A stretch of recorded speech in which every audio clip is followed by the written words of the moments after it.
Trigger warning, we're going to be talking about breakups today, so if this is a sensitive subject for you or you're not up for this, maybe you can just skip this one.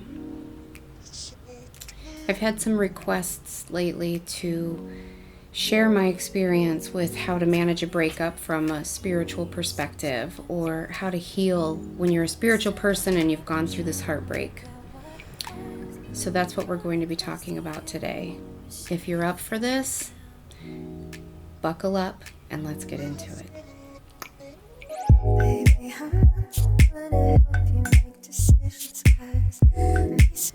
Hi, I'm Veronica and welcome to the Wholeness Shift. If this is your first time here, welcome. I teach people about easy, practical spirituality and intentional living and all of the little things that you can do to navigate your spiritual awakening and create an awesome life. Today we're going to be talking about breakups. Now, I know that we've all been through breakups. We've all had our fair share of breakups, and some of them are real gut punches. Like, they knock the wind out of you, and some of them really aren't that big of a deal. Easy to move on from. Some are our ideas, and some are the other person's idea. But even when it's your idea, they can still hurt. They still don't always feel good. They aren't easy to manage. Breaking up is a death and dying process that you have to go through in order to cut the ties of that relationship and move forward. It's a process of release. And especially if you're someone like me, I always joke that if they made a Barbie after me, it would be called Attachment Barbie. Because when I love hard. When I attach hard. When I decide to invest in you, when I make that decision, I am all in. I'm not playing around. I've never been a person that's even capable of casually dating. People are always like, just go date. Who cares? It doesn't have to mean the world. Just go date and be casual about it. And I'm like, that's just not in my DNA. Like, if I vibe with you, I vibe hard. And if I'm in, that means I'm all in. I don't even want to casually date you unless I think that this can go a long, long way. I might be missing out on a lot of things, but I also think that I'm missing out on a lot of heartache because I know that if I'm there, I'm diving deep. Loyalty and steadfastness run in my DNA. And so when I'm in, I'm in. So even when I choose to walk away, it hurts. So today I want to talk about that process a little bit. Trust me, I don't have it all figured out. But maybe by talking about it and sharing with each other, we can take away something from each other that will help us each a little bit. So I'll learn from you in the comments and whatnot. You learn from me. And at the very least, if you've been going through this process as well, maybe you can take away the simple knowing that you're not alone. Other people are going through the same thing. If you're a longtime watcher of this channel, then you know that I've been going through this process for nearly a year now. I was going through it, and then I wasn't, and then I was, and then I wasn't. Actually, that's a little dramatic. I don't think it was that many times, but it's been a little bit of a roller coaster, which isn't like me. It's usually like in or out, and this was a little trickier for me, and that hasn't made it any easier. But you know what? No, I take that back. It might have made it a little bit easier, and we'll get into that in just a little bit. When I broke up with Fred last September, I was furious. I was beside myself with rage and anger. I was hurt and I was betrayed, and looking back on it now, I know that breaking up that way might have been very painful, but it made it easier to walk away. When you're that angry, you don't care about walking away. It's like, get out of my space, you're done. And made it very easy to walk away in that moment. However, since then, I've learned something else. I've had some new insights. So hear me out. So as they tend to do, he convinced me to work things out, give him another shot, forgive him. I'm not there yet, but working towards that process.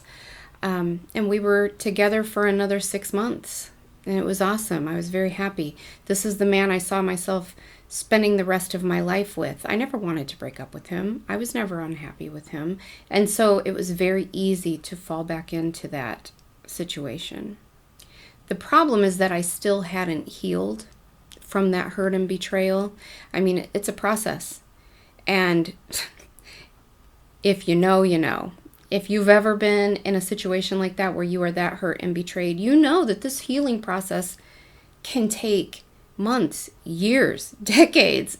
There's no prescription on exactly how long that type of healing takes. It depends on what kind of work is being done, what kind of trust is being reestablished, how transparent things are in the relationship.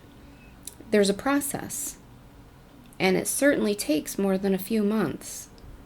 And it's difficult when you're still in that relationship to do that healing by yourself. You need that partner to be on board and helping walk through that healing process. The problem is that you can only meet people as deeply as they've met themselves. And if they're not willing to deep dive and to do that emotional work with you, there's no point. And sometimes one or both of you have to walk away. Not because you don't love each other, and not because this couldn't be amazing, not because one or both of you are bad people, but simply because in order to heal and be healthy, you have to do the work.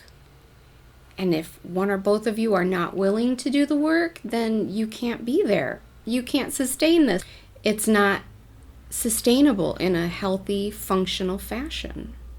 But even when you walk away because you know it's the right thing to do, oh man, that can hurt so bad. So at the end of the day, we had to consciously uncouple, as Gwyneth Paltrow said about her own relationship. And everyone made fun of her for saying it, but I now have a new perspective and I can see the benefit in that. So when we first broke up, I was like, the experts say you have to make a clean cut, you have to go no contact, and I'm nothing if not a rule follower most of the time. So that's what I tried to do. And that was absolute torture. I felt devastated and just grief-stricken. Whether it's healthy or unhealthy, the fact is that we had trouble staying away from each other because he was my best friend. I'm his best friend, and so it's very difficult to stay away from each other. So then we would go through this shame spiral, or no, he wouldn't. He doesn't care about any of this. I mean, he just goes with the flow. But anyways, I would go through this shame spiral of, I'm failing at breaking up. And so I just decided to stop judging myself. Cut it out. Breaking up is hard. And so do the best you can, figuring it out as you go. And as long as you are moving in the right direction of healing and well-being and moving on, then just let it be. Do what you feel is right in the moment. Now, that might not be the right advice for you, but it was for me in this specific situation. I have to admit it's been a little bit weird and confusing being around him as just his friend. That's hard because I'm not just his friend. I don't see myself as his friend. I still see myself as his woman, even though I'm not. And to redefine those boundaries and redefine those roles, this is brand new territory for me. I don't usually stay friends with my exes. Maybe friendly, but not friends. If you know what I mean. Like, kind and pleasant and cordial to one another, but I don't still talk to you on a daily basis. And it's just been weird. And I don't know that that's sustainable. Probably not. I'm sure it has a bit of an expiration date on it. But what I've learned is this, that without judging myself and by just going with what feels right and this slow release has felt so much healthier. It's like every day I break the habit a little bit more. Because a lot of breakup is just habit. You're used to that person being in your space. You're used to them being the person you turn to. And to break that habit is difficult. So as we slowly wean off of each other, I've found that instead of those harsh emotions like I had last September, those venomous, rage-filled emotions, now it's bittersweet. It's sad. I love him and I'll miss him, but it's peaceful. And for us, for me, that's working better. Now, with that being said, if you're in any type of an abusive relationship, absolutely not. You get the heck out of there and you do not look back and you block all of his numbers and you make that clean cut. If you're with a narcissist, you do not do any of this. Cut the ties, move forward, block them on every single platform you can think of. Okay, this is not for that. This is for more of a healthy, loving relationship where you need to go different ways. So here are some random thoughts that I have about breaking up that may or may not help you. Take them for what they're worth. As with everything in life, take them for what they're worth. Most importantly, it's okay to feel your feelings. It's okay to ride those waves of emotion. If right now you feel like laughing, awesome. Laugh at that joke. And then if the waves come and in 5 minutes you're crying again, cry. It usually doesn't last long. Just allow the emotions to flow and don't judge them. But also don't repress them. Don't hold them in. Allow them to flow. Because here's the thing. Deal with it now or deal with it later. You're not getting out of it. And if you hold it in or you repress it or you stuff it down or avoid it, all that's going to do is cause health issues. It's going to cause blocked chakras. It's going to show up in unhealthy patterns in future relationships. Deal with it now or deal with it later. But either way, you have to deal with it. It's easier just to let the emotion flow now because it won't last as long. And it won't do as much damage.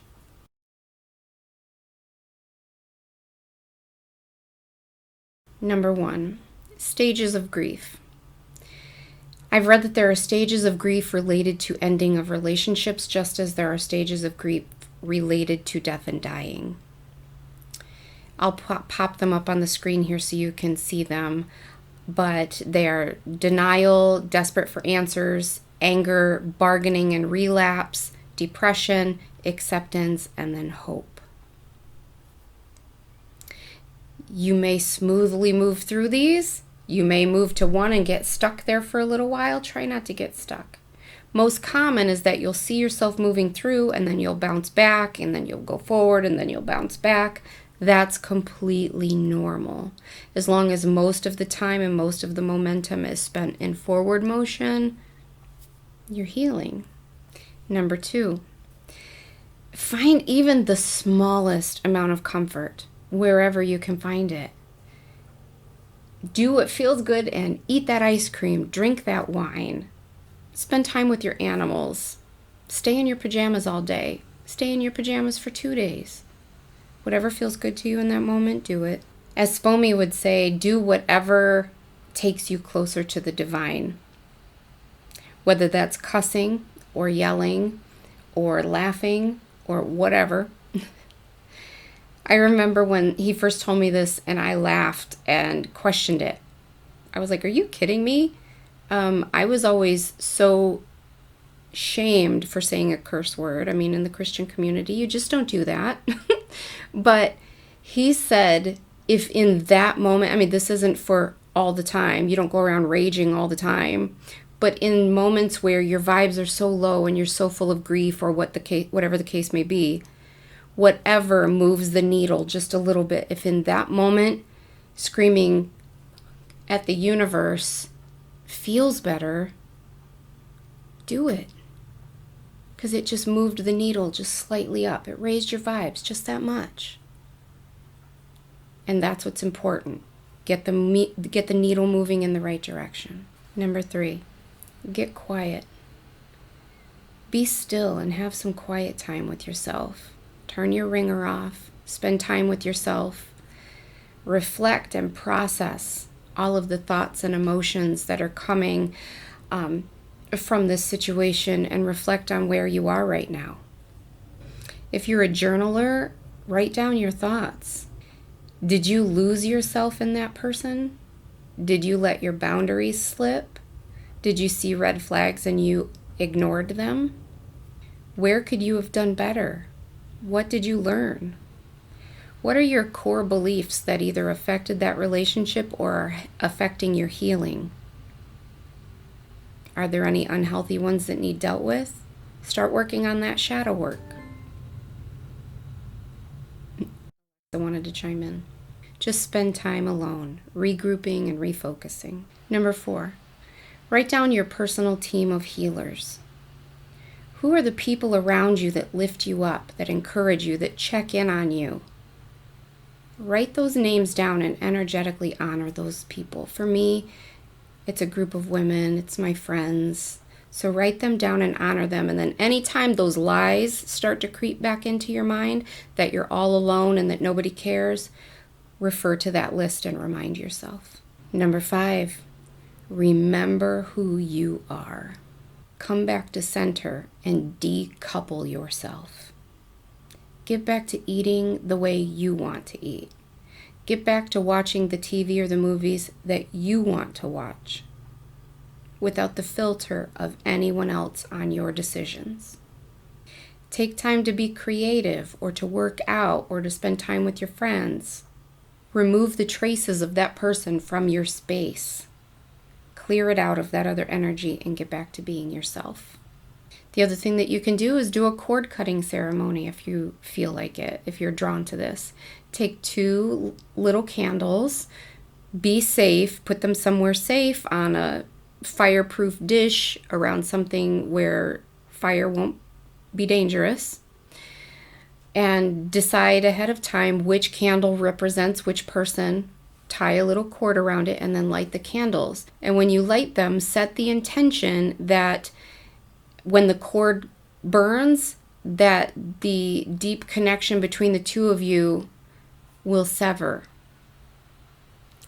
That they will no longer draw on your energy, you won't feel as drawn to them. And that when the candles burn all the way out, that it is finished. It is energetically finished.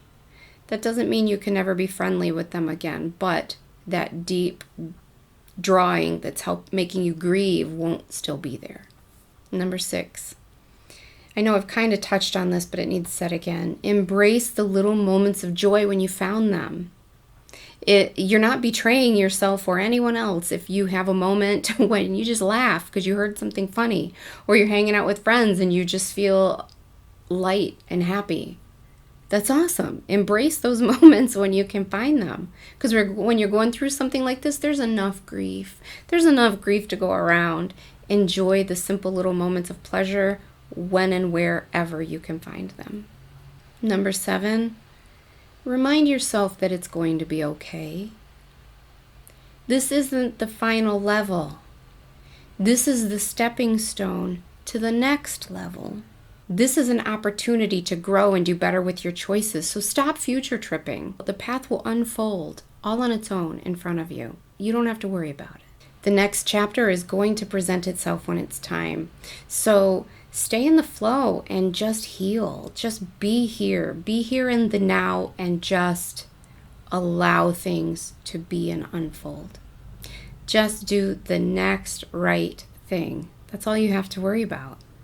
And sometimes the next right thing is as simple as drinking a glass of water, going to bed on time.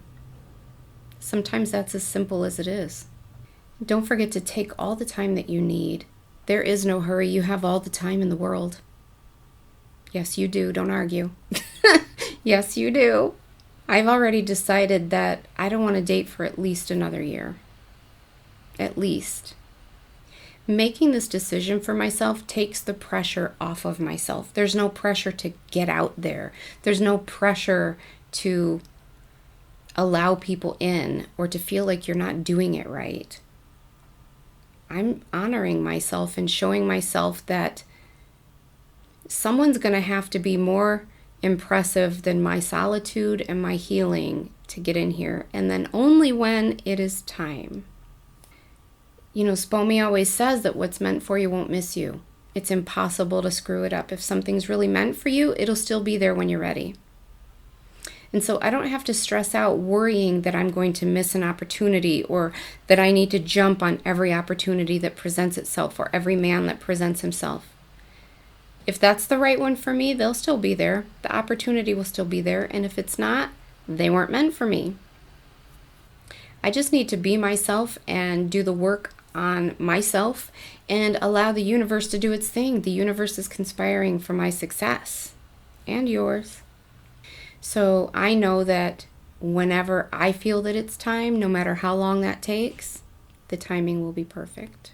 Now, before I get into this next one, let me just head some of you off at the pass by saying, I know not all men. And I know men get cheated on too. I know, I get it. And if you've been through that, that sucks. I'm sorry. This is for all of us. But in this situation, I'm speaking strictly from my perspective because that's the perspective that I know. And that is the perspective of a woman dealing with a cis-het man.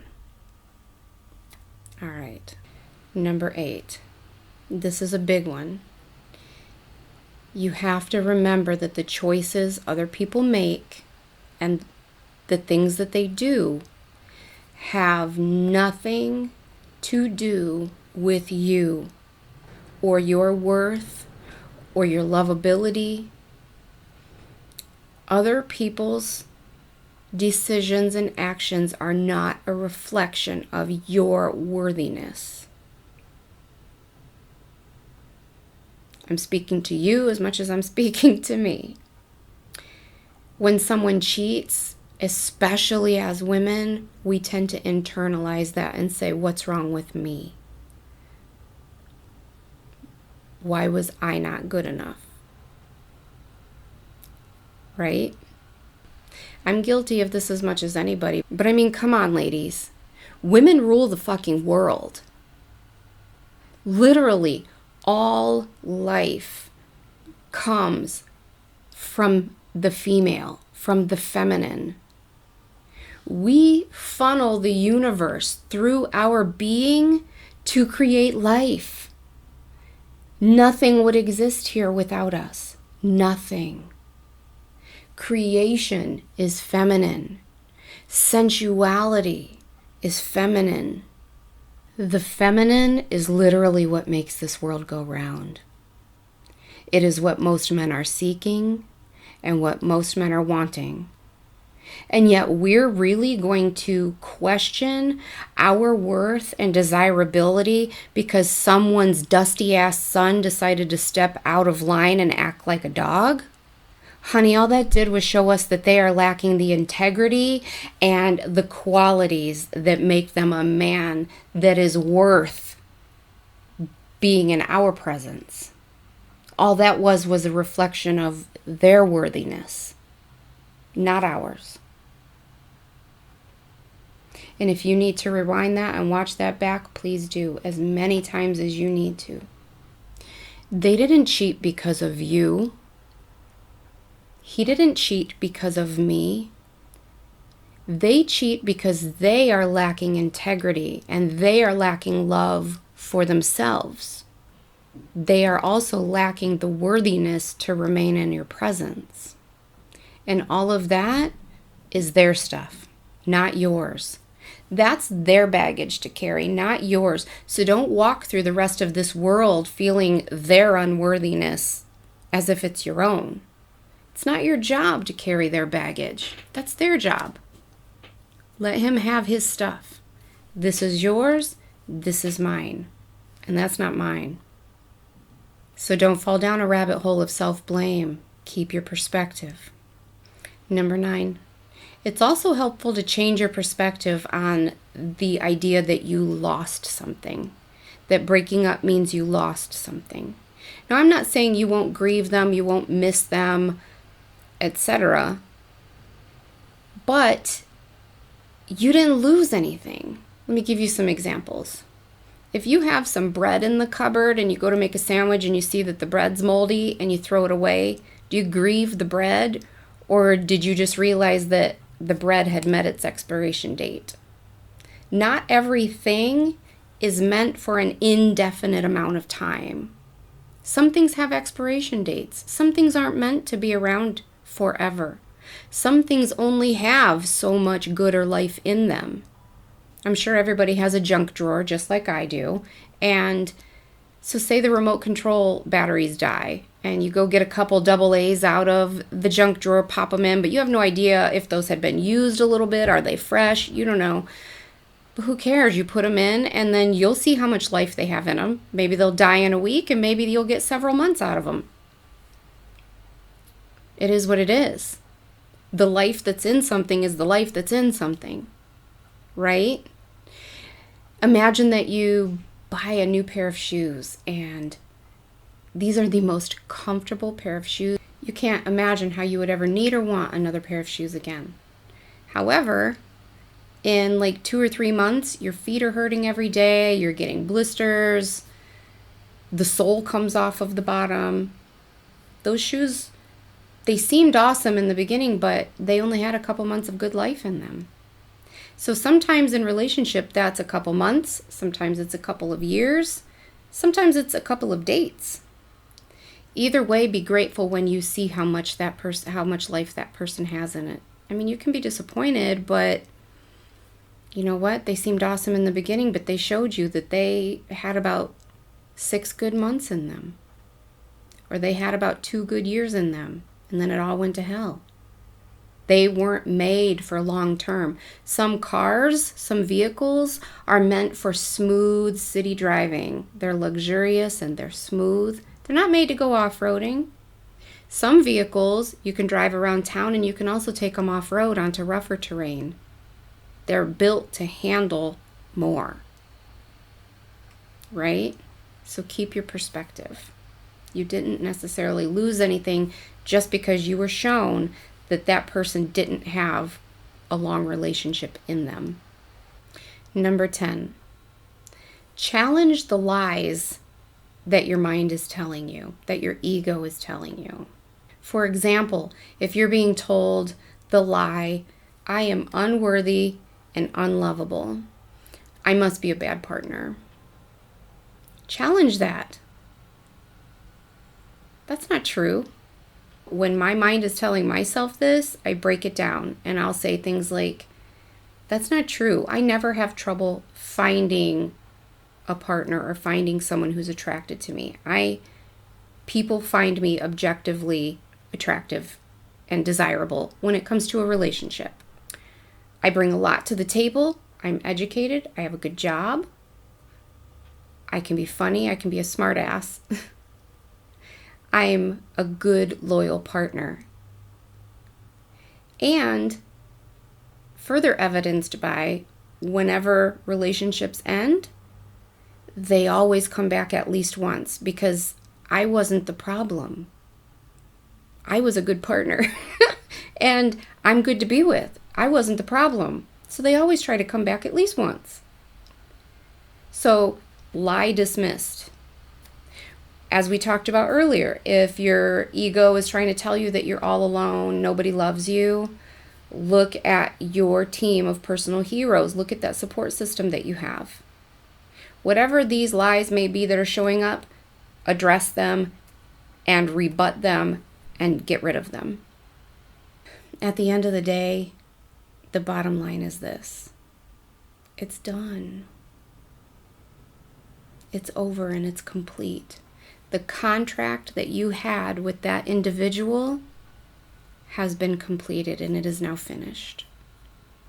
So any time that you spend trying to hold on to something that's done, it's going to feel more and more empty, more and more of a struggle. So it's done. And the details no longer matter. Don't argue about them. Don't debate them. Anything from that relationship in that relationship, dealing with that relationship, it's done. It's a moot point. Doesn't matter now. Doesn't matter who was wrong or right. It's just done. Let it go. Your only job is to learn the lessons that you were supposed to learn from it. I mean, really learn them. Figure out what those lessons were and learn them. And then work on healing yourself. That's your only job. Trust that everything's happening for your highest and most divine good, because it is. Trust the process. Breathe out the pain and breathe in the healing. Be willing to release and heal. Nothing is happening to you. It's all happening for you. So let go or be dragged. Release and heal. And so it is, and so it is, and so it is. Let me know in the comments if you have any thoughts, if you have anything to add. I would love to hear it. Until next time.